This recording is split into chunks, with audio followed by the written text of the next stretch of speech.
economic hitmen really have been the ones responsible for creating this first truly global empire. And we work many different ways.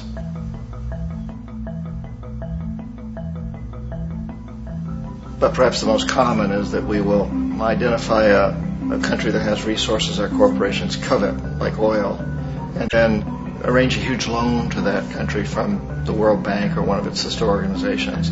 But the money never actually goes to the country. Instead, it goes to our big corporations to build infrastructure projects in that country, power plants, industrial parks, ports, things that benefit a few rich people in that country, in addition to our corporations, but really don't help the majority of the people at all. However, those people, the whole country is left holding a huge debt. It's such a big debt they can't repay it, and that's part of the plan, that they can't repay it. And so at some point, we economic hitmen go back to them and say, listen, you owe us a lot of money, can't pay your debt, so sell your oil real cheap to our oil companies. Allow us to build a military base in your country, or send troops in support of ours to someplace in the world like Iraq, or vote with us on the next UN vote, to have their electric utility company privatized and their water and sewage system privatized and sold to U.S. corporations or other multinational corporations.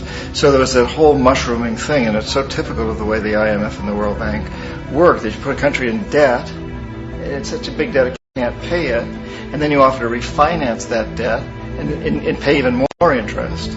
And you demand this quid pro quo, which you call a conditionality or good governance, which means basically that they've got to sell off their resources, including many of their social services, their utility companies, their school systems sometimes, their penal systems, their insurance systems, to foreign corporations. So it's a double, triple, quadruple whammy